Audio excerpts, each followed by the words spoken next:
So just sort of fast forward to something a little more familiar. This is what it looked like in southern Texas. The difference is, in an article penned by our own Dr. Joe here in the most recent ARES newsletter, over 350 cell phone towers were disabled. So same story. So whatever's left is going to what? Be jammed up, disabled. The good news here is that ARES chapters were well in advance in planning. Literally hundreds of emergency nets were carried out on VHF, UHF. Literally hundreds of health and welfare nets were carried out on UHF, VHF, and HF. One-on-one ham radio support was given to county, city officials so that they could communicate. So the relevance of what's going on in EMComm is right before us. Some of the things that are happening within EMComm in a situation like this happening right now is that, and this has happened too in our own county, I was part of it, where ham radio operators are dispatched to shelters. So you've got a team in the EOC, you've got people in shelters, and they are communicating what the needs of the shelter are. Tonight we're going to do our best to give you a quick overview of EMComm. Now you might say, well, you can't do that in an hour, and you're absolutely right, we can. But we picked out 9 topics we're going to try to cover as quickly as we can, and there's 6 of us who are in various EMComm roles that are going to cover this material for us. It's going to be fast moving. Each one's going to have about 6 minutes. We're going to try to get through it as quickly as we can. So what I'd like to do is try to keep that on schedule and keep the Q&A till the end if we can do that. That'll help us stay on schedule and deliver this information to you as best we can. What I'd like to do is give the people who are on EMComm teams a chance to just quickly introduce themselves. We've heard the call signs, but the people that do the kind of work that help here are right here in your community. For all the people that are on EMComm teams, I'd like you to just quickly stand up. We're just going to go around the room. I want to hear your name and your title and what your county or affiliation is. Go ahead. I'm George Golding. I'm W3PPY. I'm the DEC for District 6. I'm the EC for Dinwiddie County and acting EC for Colonial Heights. Thank you. I'm Joe Paulson. I'm the Virginia Section Manager for ARRL, responsible for all EMComm operations in areas in the state of Virginia. Mike Haggard, AC515, Section Banana, Skyline, Area 1, and the Midway 15. Can you all come up front? I can't reach you with a camera. Me? Yeah. All of us at once? Well, whoever's speaking. All right, wait a minute. All right, I'm Tim KJ4 NPB. I am assistant team leader for the Henrico EMComm group and also the Area 1 Skyward manager. I'm Reed Burke, N1 VCU. I am in charge of the Amateur Radio Communications Auxiliary for the state's Department of Emergency Management. Lee Williams, KK4 SRF. I'm a member of the Henrico team. Okay, anybody else? Okay, these people will put in long hours. You'll hear about training. Hey, you forgot about yourself because you're part of the Skyward team too. So, you know, you kind of wear that multi-act thing there. I'm the least qualified guy in the room, I can assure you. These guys are the powerhouses. So now I'm going to turn it over to Dr. Joe Paulson. He's going to give us some words of wisdom about ARRL's connection to EMComm, and that is not a small connection.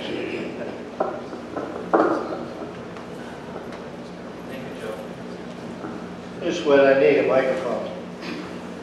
Just as a quick note, the ARRL donated 3 of those books that were given for the 50/50 tonight, the EMComm manual and the 210 manuals. That was something we give away. I'll have some giveaways here that I'll put on the back table. Some was ARES and amateur radio for emergency communications and information. Basically, ARES is a program that's been around for many years. those of you that are ARRL members, I'm sure have read on your monthly reports, there is a one that comes out for EMComm communications by the ARRL. But just a quick mention with the hurricane that we've had recently in Houston and now with Irma, there's been very highly involved amateur radio operations in both of them. I work as a NCO for the Hurricane WatchNet, which directly communicates with the National Hurricane Center. And also I'm an NCO for the VOIB WeatherNet, Weather Hurricane PrepNet, which works through IRLPs during hurricanes. So far I've put in over 24 hours as NCO for both hurricanes, and I will be back on the radio after we do it tonight, as well as Irma blasts wherever it goes. But ARES is a program which ARRL offers. It offers free communications, education.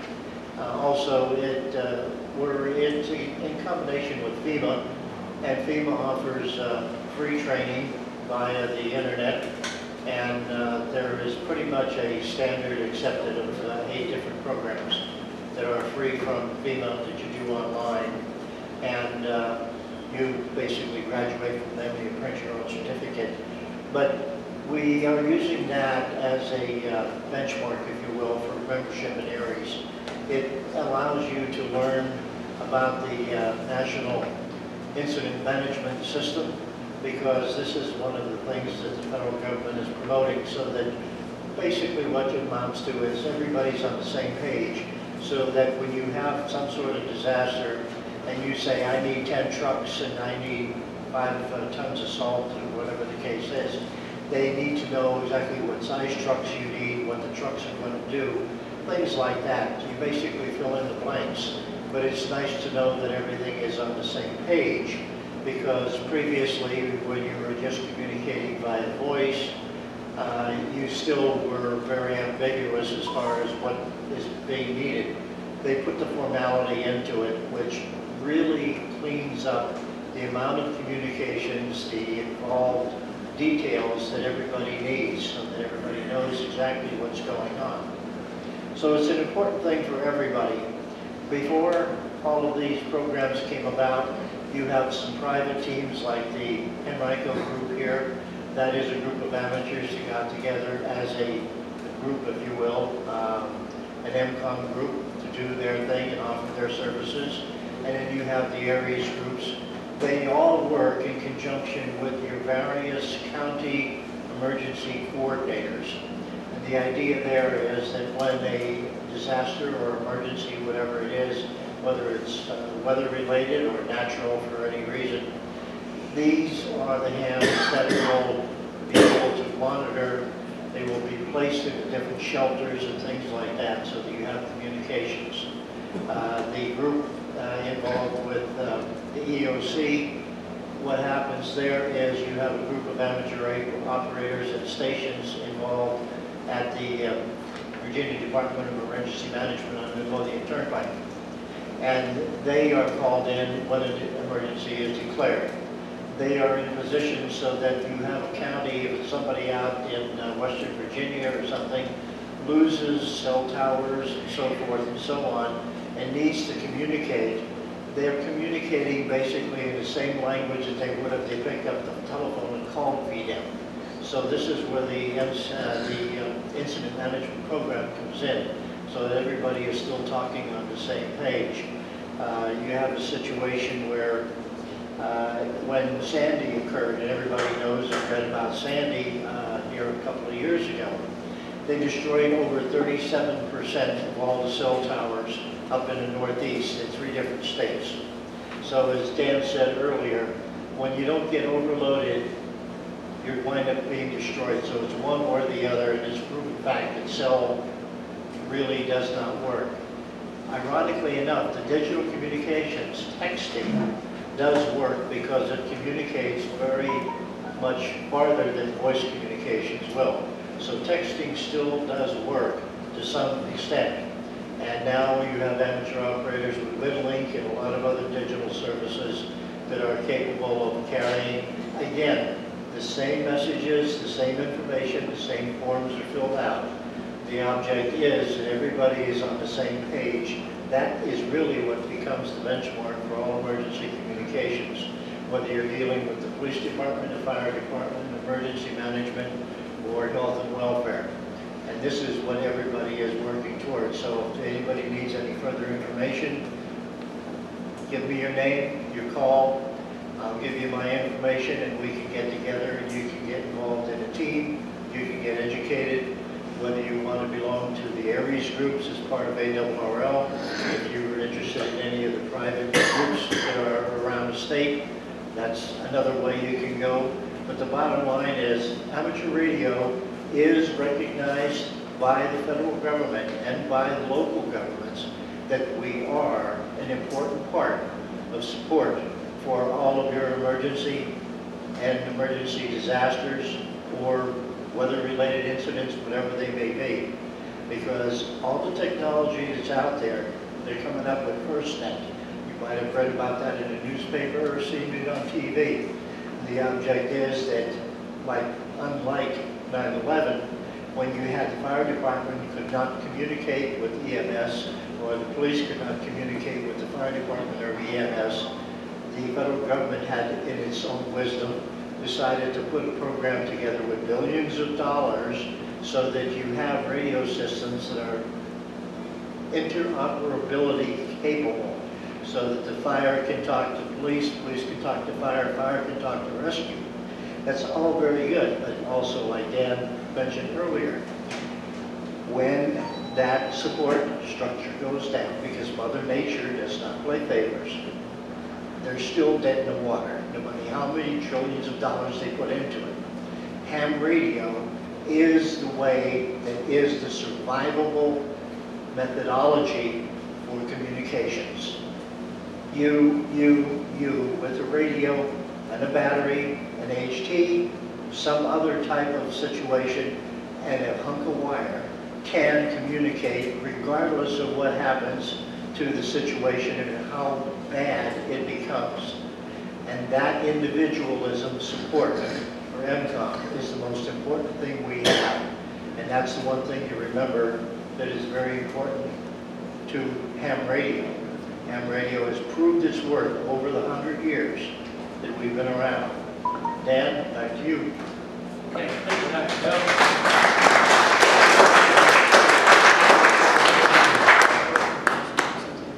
Okay, next up is George Golding now. So our bosses in all of this are emergency managers at the city and county level. And they have expectations. And we'll hand this over to George, and he's going to tell us what these municipal emergency managers expect from us. And right means go. Right means go. Right means go, so. And left means go backwards. Okay, what I'd like to briefly just go over real quick is, what are the expectations of EMComm support?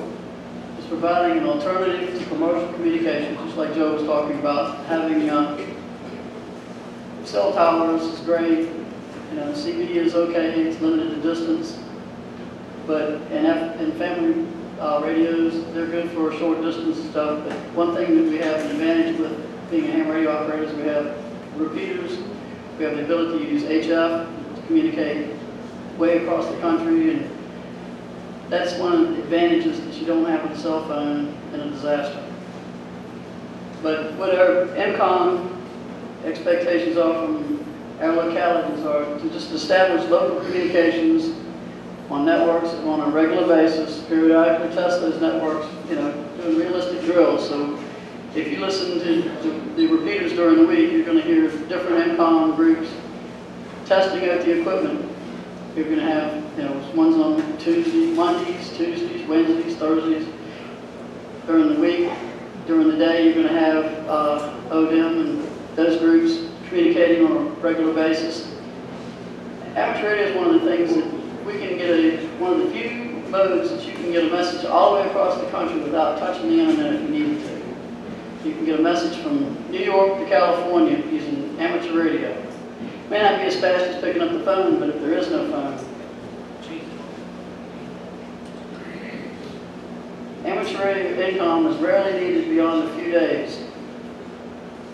Only a small portion of VHF and UHF portions and some HF is used in the affected areas during and after the initial failure. Health and welfare messages for families are sent primarily by HF. Now, I kind of don't agree with that in a lot of ways, because I think that if I was a citizen and I saw a ham radio antenna in my neighbor's yard, and I wanted to get a message to somebody, I would find that ham. And I was listening to one of the hams today on the repeater, and he said, I've got family in Florida, and I've told them, I said, the best way you can get in touch with me is find an amateur radio operator. They'll get a message to me. And that's one of the things that a lot of things don't always work the way we want them to. My uncle was the original W3PPY. He worked Hurricane Hazel in eastern Maryland. Hurricane Hazel came up the coast of North Carolina and wiped out most of the communications for several days up the East Coast. The amateur radio operators on the East Coast stepped in and helped provide emergency communications for Maryland and Virginia and parts of North Carolina. Pennsylvania as well, because it right up went on up. And we've got the situation coming through Florida. It could be another Hazel, very easily. You know, one of the things that amateur radio operators think is it's always ARRL. ARRL is a great organization, and ARES is a great organization, but you have other groups, like the EMComm group that works very hard with their emergency managers to provide communications for them. And we're all still amateur radio operators. One thing that you look at is what are the expectations of EMComm? It's just in places where the FCC regulates our amateur service, providing alternative communications. One thing that we've got to remember in this area is to work with other non-ARES amateur provider groups and establish mutual respect and understanding in the coordination of good public radio and amateur radio. So be prepared to provide any assistance to all of the emergency responders when asked to, and do so within the scope of your training. A lot of folks think that we are the making decisions. What we do in EMComm is we are shadowing the first responders, we're shadowing the people who make those decisions, and we pass that information on. A lot of folks get this big head when they get involved in an EMComm group and they think, gosh, I'm in charge. They've got to realize that we are messengers to convey the information for our emergency managers, our first responders. Now, if you work for a fire department, you know, they have a chain of command, and in ARES, and in NIMS, and ICS, when you take the NIMS courses, they tell you what the chain of command is and what the responsibility is. You would think, gosh, the incident commander, he's in charge of the whole incident. You've got to remember, nobody has supervision over more than 5 people in a section.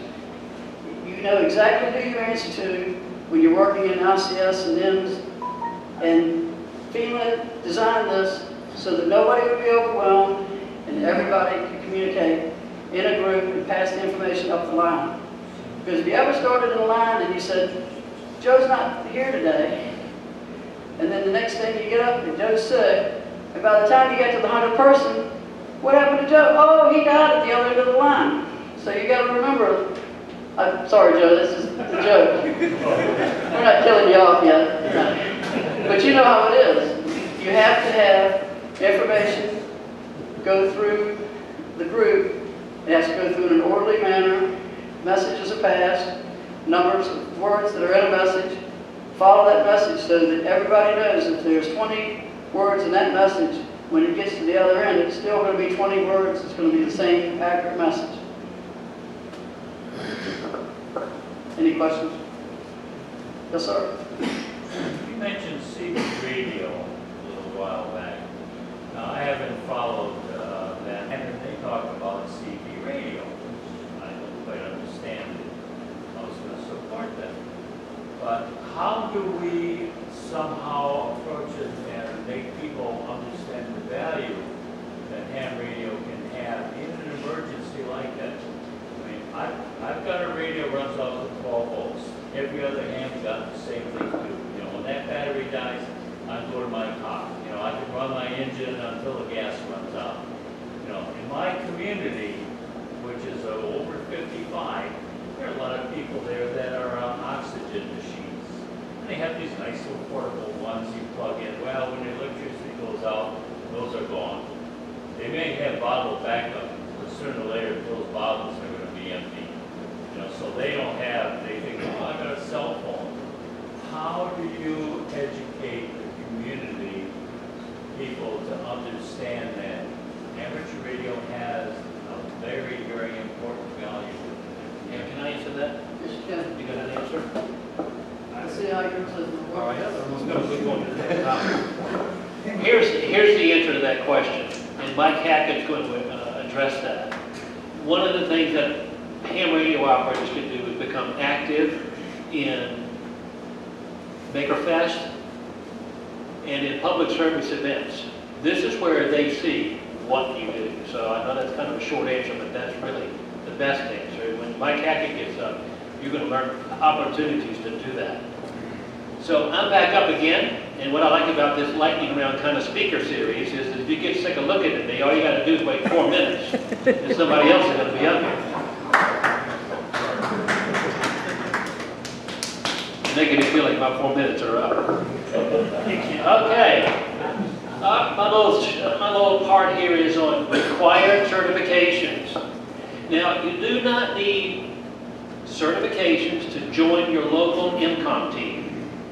If you've got an amateur license, you can join your local EMComm team. So go and sign up with your city or county EMComm team.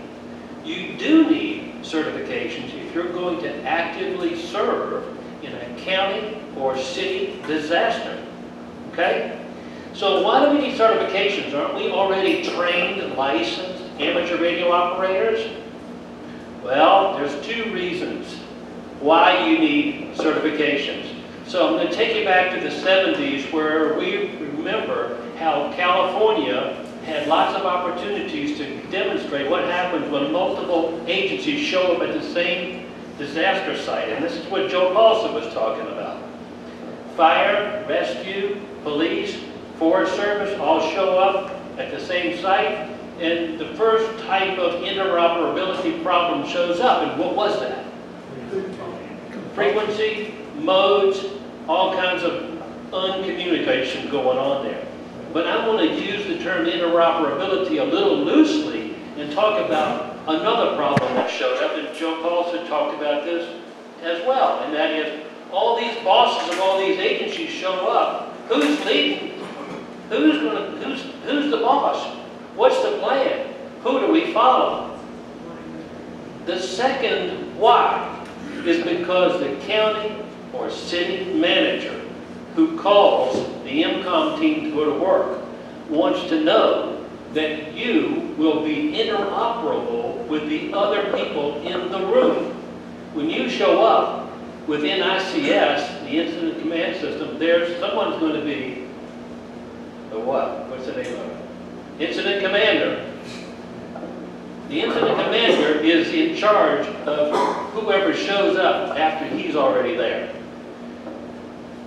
So it's about people working together. So after all this pandemonium that took place in the 70s, as Dr. Paulson also pointed out, the government finally got a clue as to what needs to happen. Homeland Security Presidential Directive number 5, 2003. To enhance the ability of the United States to manage domestic incidents by establishing a what? Single. That's the most important word on the whole slide. Comprehensive National Incident Management System.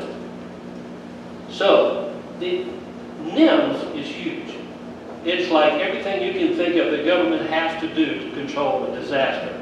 Within NIMS, there's a slice, a small slice called ICS. And that is, as Dr. Joe Paulson was talking about, the Incident Command System. So what is that? The management system designed to enable effective domestic incident management by integrating and combination of facilities, equipment, personnel, procedures, and communications, operating with a common. Okay? Single, common. We're all back to the standardization. You got to do, everybody's got to be on the same page. Everybody's got to be doing things the same way. So, the courses you need to take to be certified to actually participate and contribute your radio skills in a disaster that's coming from the city or the county or the government or whatever it happens to be are simple to take. You take them at home, they're online, they're open book, they're self-paced, do them in your underwear on the back porch at your own time.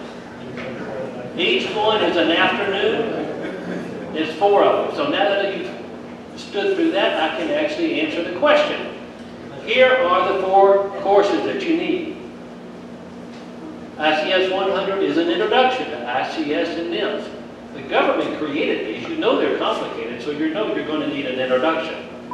ICS 200 is how you apply what you've just learned about ICS to a specific kind of a scenario, like a flood. That was actually a pretty interesting chapter. ICS 700 is what the purpose of NIMS is. Remember I said NIMS was big? You want to know what the purpose of it is, because this is important to the county and city emergency managers that you are going to be working for. And ICS 800 is the introduction to the national framework. Did I say that right? National Response Framework. This is a chapter about how federal aid trickles down into local, what's the other word? Private sector stuff. So I want to ask Tim, is this the same as for Skywarn? Yes. So when you take these classes, you are automatically educated for Skywarn, and these are also the same classes that are needed by most CERT. So I'm in CERT for Henrico. Take these 1-4 courses, you're good.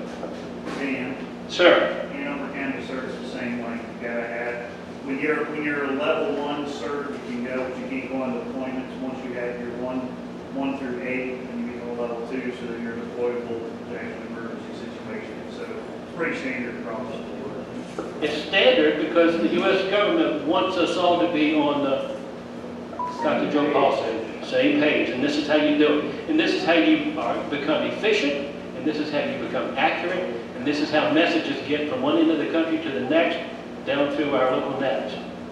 That's it for my piece. I want to introduce Mr. Reed Barden, N1BCU, who's going to give us some words of wisdom about ARCA. Thank you, Reed. Thank you. Hi, my name is Reed. I am the person in charge of the Virginia Department of Emergency Management's Amateur Radio Communications Auxiliary, commonly called ARCA, or VDAM ARCA.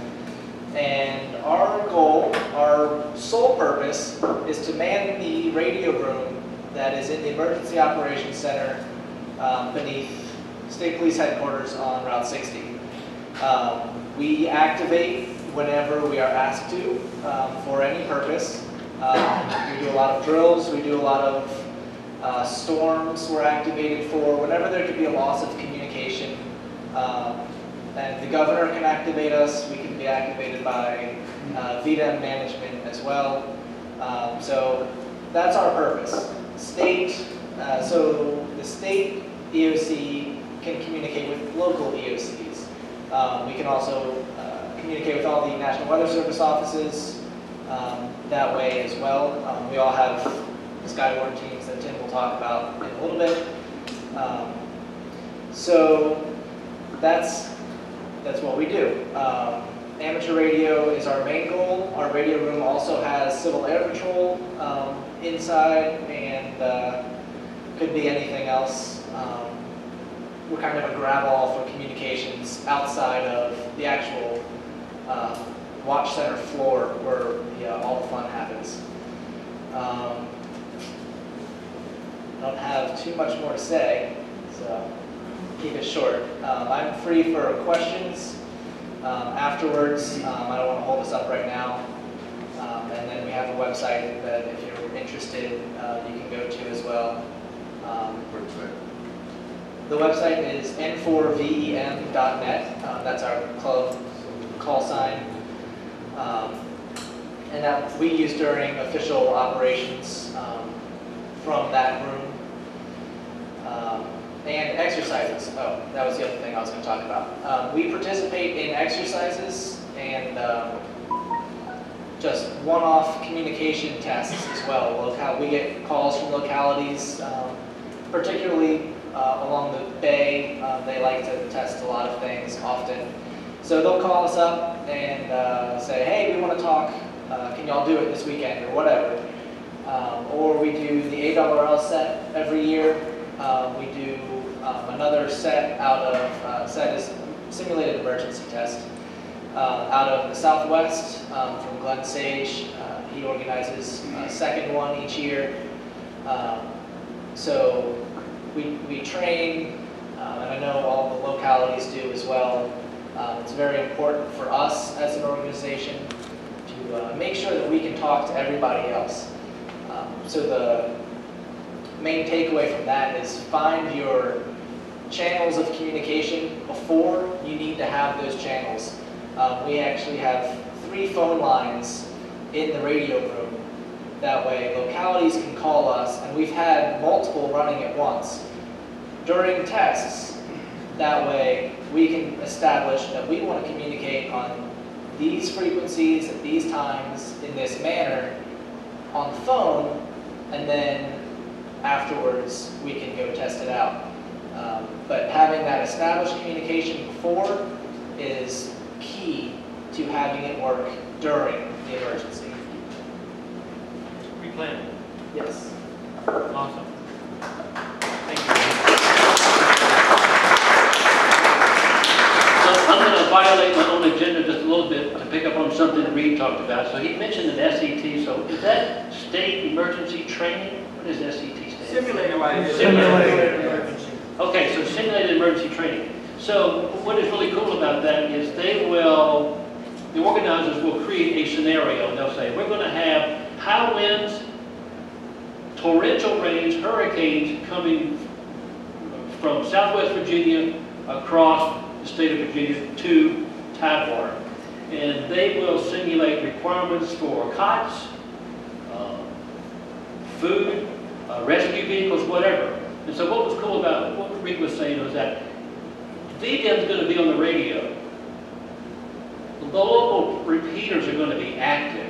We're going to be passing simulated traffic for requests over HF.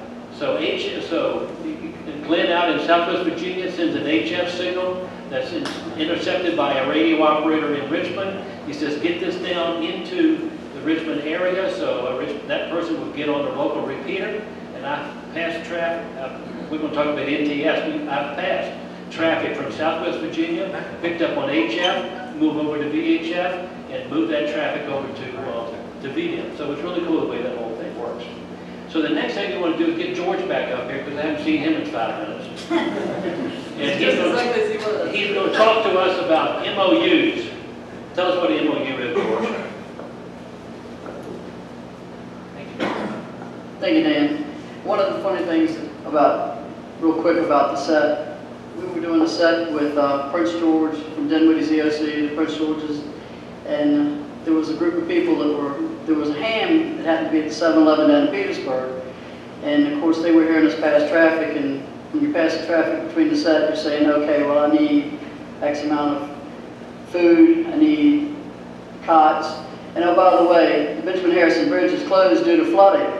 Well, it just so happens that people were walking into the 7-Eleven and they go, oh my God, I'm not going to be able to get home, the bridge is closed. Because one of the things that they didn't hear was in between all of the passing traffic, you have to say, this is a simulated test before and after your transmission. But if you happen to be the guy and girl that walked into 7-Eleven, you need to get home, you're saying, oh my gosh, I got to drive all the way to Williamsburg to get back to Charles City. So it's a lot of fun, and we did one of the first DMR digital sets from Dinwiddie all the way through the repeater in Petersburg, all the way out to Whittle, out into that area and pass traffic that way as well. That was one of the first DMR that I know of that was done in the Sept in Virginia. But back on topic. An MOU is the memorandum of understanding between, this just happens to be the cover page for Dinwiddie County's MOU. And what it explains is this document is just an MOU you have, like the Sky One has an MOU with the repeater that it uses. This MRA has an agreement with Aries. You have an MOU just as an understanding of this is what we're doing, this is what we're expecting, and this is what they're expecting from you. So local areas, you don't have to have an MOU, but it's nice to have an understanding with whom you're working with so that there's no surprise that says, hey guys, you can't do this because we didn't talk about this. You spell out what your expectations are, what their expectations are for your group, and that's what's spelled out in your MOU. And this is just like the preamble of the one that we have in Dinwiddie. Ham radio operators manage to get quickly online, and that's what they come expect. And this is one of the things that's in your MOU. You're selling, this is what ham radio can do for your county or your locality, is we have the ability to get quickly online and begin relaying traffic, distress calls, and we can get messages across the country. And one of the ways we do that is we can say we can pass traffic through the national traffic system. And whether it be health and welfare, just like this traffic that's passing between Houston and other parts of the country where people can't get through on cell phones, they can't get through, but there are ham radio operators of those shelters that are passing traffic right now. Dude, that's my slide. You're hogging my slide. Sorry. Come on, Dan. You're good. I'm done with that. But yeah, I am hogging your stuff. Good, you're stealing my thunder. No. NTS. Okay, that slide's not up yet. What is up is Mr. Mike Hackett, AC5PT, with public service. This is why they call it ham radio. Thank you, Mike. Thank you, Mike. Some of us are amateurs and some of us are hams. All right, I'm Mike Hackett, AC5PT. What I do for several events and work with some of the other volunteer coordinators is we have between, well, this year this year was low. We only did 5 events. Some years we do, the biggest year was 10. What we do is provide logistics, eyes on the road, between other things. So it's not really emergency, but it's practice. The event director, incident commander. The aid stations, shelters. The SAG people, search and rescue. It works out. And it gives a chance for hams to come out and work together and to see what works. I know Henrico and Williamsburg always had this little plan of hooking their Aries teams together and work. Turns out, without reprogramming the repeaters, the link would only stay active for 5 minutes and may or may not reset and come back up again. So that got that out of the way. We learned that the hard way by doing public service. Now, it's good practice, and it's also good for eyes to the public. They see us out there with the radios. Most of us wear very bright colored clothing that say Amateur Radio Communications on the back of it. And I have had feedback from Henrico Police Department. The ROC's triathlon in the fall. He says he's going to make it a requirement that we're out there with them. State Police with the MS bike ride. Ashland has brought us out to help with the railroad run, and that is at the request of the police chief. So it's good for us to get out there because a lot of the people, well, what can they do for us? And public service is a good way to get out there. I saw that your president asked for volunteers, and that's a problem at times. get out and volunteer. It doesn't take long. A lot of the events will take you half a day, a couple of hours, whatever. But come out. It's good to get in the eyes of the public. It's good to get in the eyes of the counties that you're serving. And it's good practice for you passing traffic and such. That's about all I got. On the handout sheet there is a website, rbahams.com. It's not affiliated with any club, it's just something the 3 or 4 of us that do the coordinations for these events put together so we can keep track of who's got events on what date, who's using what equipment, and for volunteers to go find and see what the calendar looks like. Nice to say, we're done for the year. The next event will be the Instant Classic Marathon in March. And in the rain, the cold, and the woods. That really helped get volunteers money. But they have pizza, and they give you a t-shirt. No, they don't give you a t-shirt. No. Most of the events you work for lunch and a t-shirt.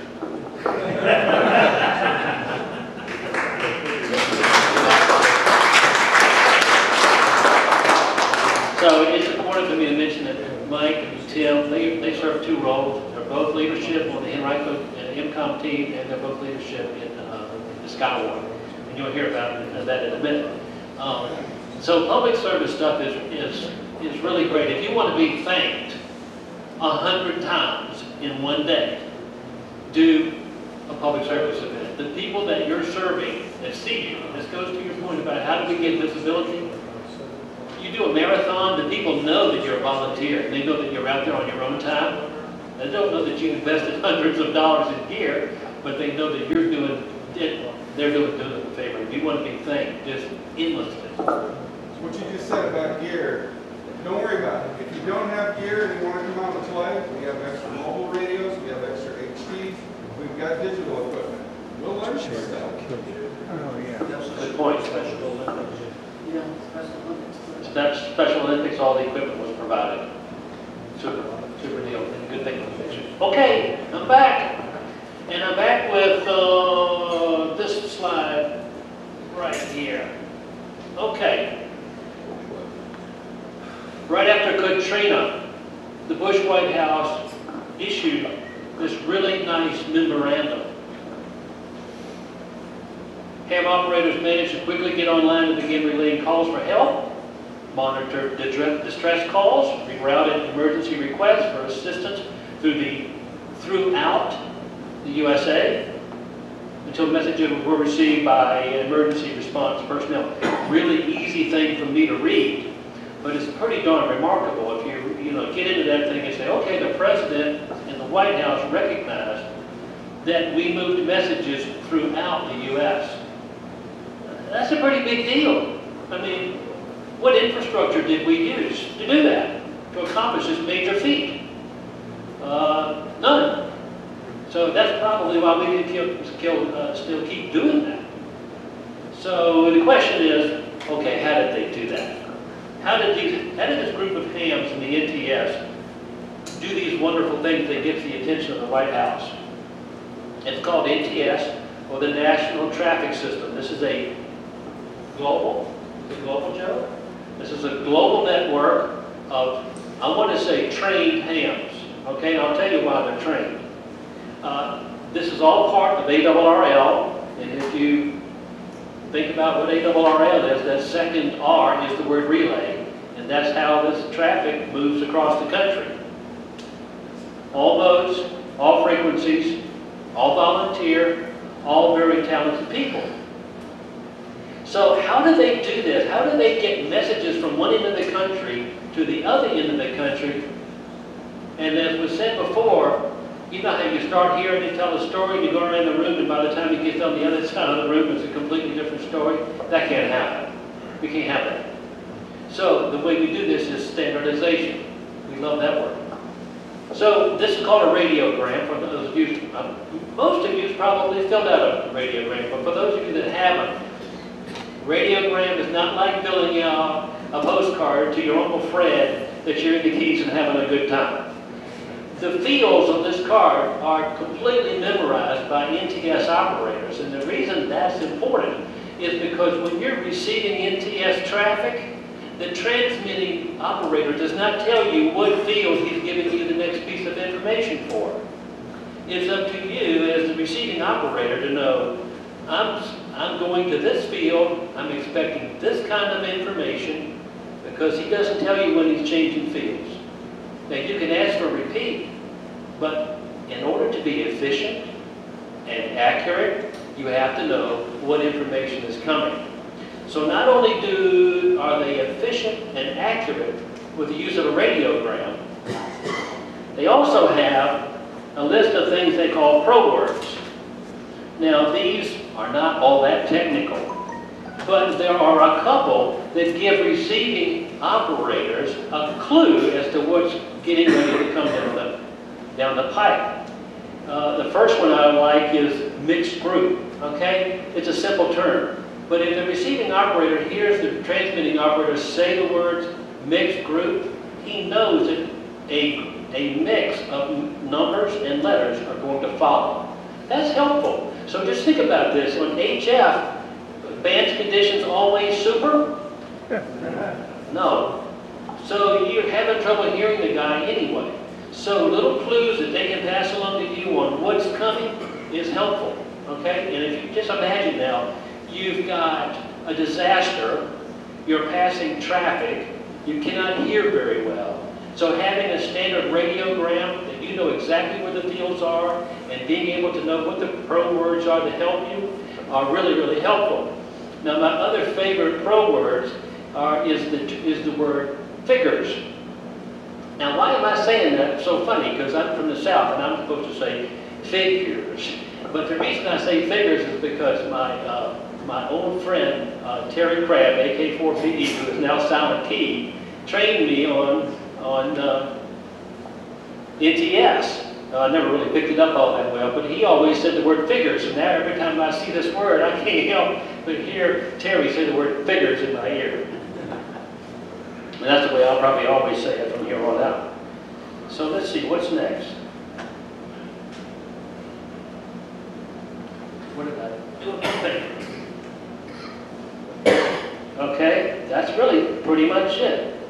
So, I want you to know about some nets where NTS traffic is passed. Is that right, Joe? Yeah. Okay, so these nets are on your handout. You don't have to worry about writing those down. So I'm not going to spend any time on it because it's written down. You can tune in and check it out. Listen to these guys pass traffic. It's really, really interesting. So the advantages of NTS messaging are what? I put it in red. Standard format. This is how we've been talking, we say it over and over and over, but the way we get things done is we all know who's doing what and we know what to expect. So, next up, Tim Farrell. KJ4NPB and Skywarn. You gonna plug your computer up? No, I'm going to wing it. You're gonna wing it? Yeah. Why not? I don't have an answer for that. Hopefully I get away with that using the microphone. Okay, we'll just put it in the rack. Yeah, we'll see what happens. See if everybody can hear me here. There it is. Yeah. We got to go a little bit quicker than I wanted. Oh.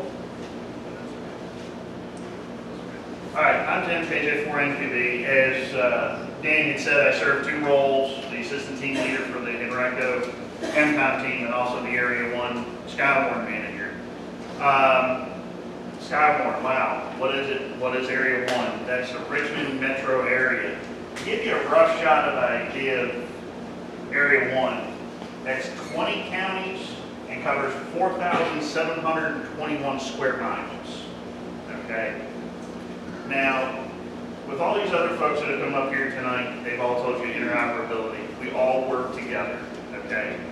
Skywarn sometimes turns into the backbone for these other agencies because we have spotters on the ground, which are also ARIES or EMComm, NTS traffic passers that help us get information out.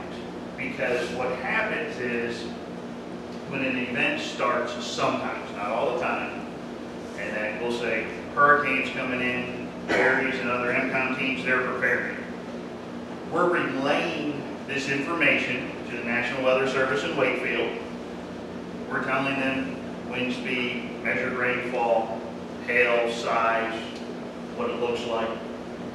Now what happens is Bill Sandler down at the National Weather Service in Wakefield, he puts that out in an email to the different emergency managers to let them know what's going on, so they can prepare to send their teams out to the necessary affected counties or parts of the counties that they have. So just a roughshod idea out of the different jurisdictions. I was sitting back there doing the math. Skywarn in itself, with the 8 areas that we have, we service or look after 3.2 million people. Give you a rough shot of an idea. That's from Richmond down to southeast or northeast North Carolina. Okay, that's a lot of people. Can it be scary? Yeah, that's a lot of people. But it can be fun at the same time. The Wakefield Skywarn Amateur Radio Support Team assists to provide communication services for collection of severe weather reports and for critical weather information in support of the National Weather Service and its mission to protect life and property by improving warning accuracy. Anybody can become a spotter. Like Danny said earlier with the ICS classes, you can do it at home. You don't even have to put pants on, but you can do it at home. Okay? Now, some people think, oh, weather spotter, that means I've got to drive around, I got to be out in bad weather. Nope. You can go to Home Depot, you can go to Lowe's, you can buy a $50 weather station. All you have to do is listen to the net, what we're passing, what we're looking for. For instance, measured wind speed, hail, what size. A common one we do in the fall when we get the snow. How much snow do you have at your house? How many inches is it? Where'd you measure it? It's simple. You can, like I said, you can do it from home. You can do it from the comfort of the lazy boy. You do not have to drive around. Mike Hackett, the assistant team leader for Area 1, he comes from the great state of Texas. He was a roving spotter in Texas, chasing crazy little hurricanes and things like that. Or not hurricanes, tornadoes, excuse me. Not chasing. We are You run in a safe location to monitor. All right. In 2008, the Wakefield Skywarn Amateur Radio Support Team has operated was under 7 core values which guide everything we do: dedication, education, integrity, respect, teamwork, community involvement, and continuous improvement. Throughout the course of the year, Mike Monofusco will put on several basic and advanced spotter classes, which are usually held throughout what they call the CWA, or the Wakefield Field Office, with the area that their radar reaches. You don't have to take a test. You sit there. It's an easy pass as long as you don't fall asleep. Fall asleep, you know, it's an automatic. So we don't want to fall asleep. Now, the key thing here is teamwork, okay, and continuous improvement, okay. We want to do things to improve ourselves, learn more about it, what we can do to be better. You know, upgrade our weather station, upgrade our rating, teamwork. All right. Start of last year, the National Weather Service and Skywarn, we entered into an MOU with Prince George County to help out the emergency managers down there because they want to know firsthand what's going on weather-wise. So teamwork, we're working with Prince George and hopefully in the future training other area members how to also work together with us in the future.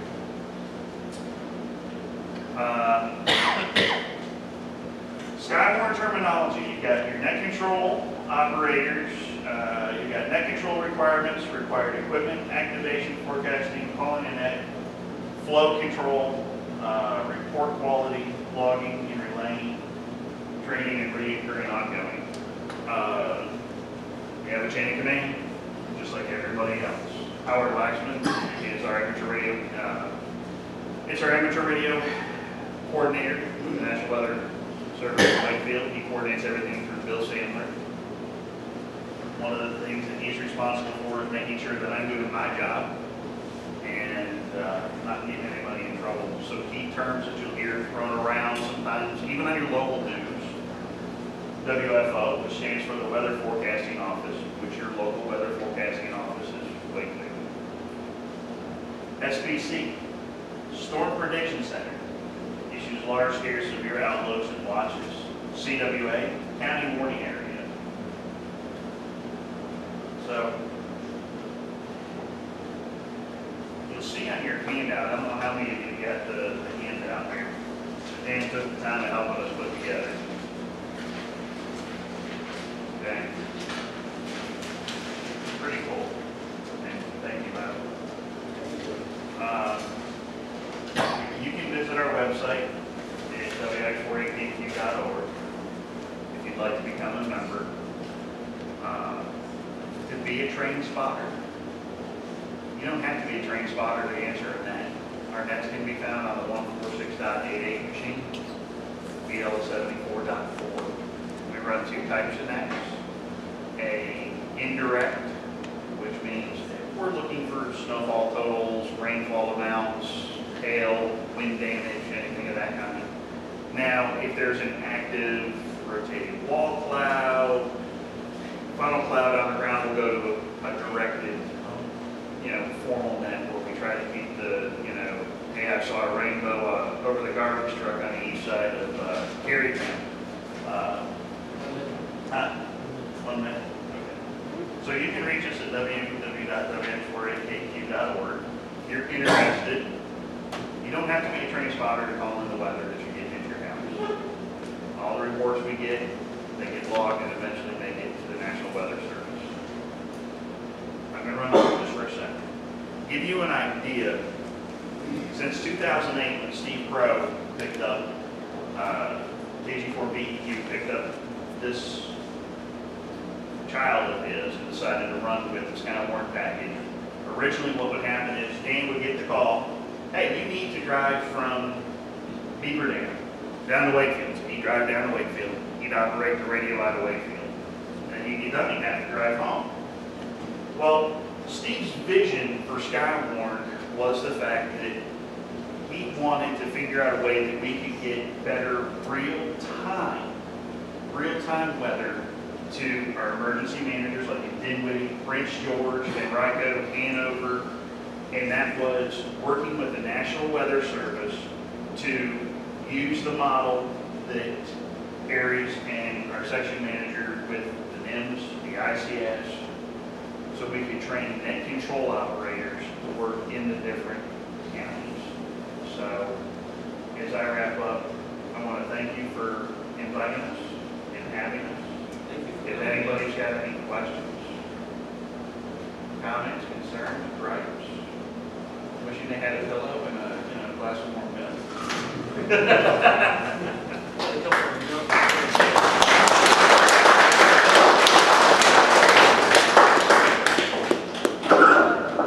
Okay, so I'm going to skip that last slide because we're kind of out of time. But anyway, your handouts have got a lot of resources on it, and I want to make two quick announcements. I want you to know what the website for Virginia ARES is. It's aresva.us. A lot of great information on there. There's people here that can hook you up with any jurisdiction you're interested in, and you've got all the call signs right on there. The other announcement I want to make is that the District 6 ARES net is moved to the 14688 repeater and is now at 1900 hours, Thursday night.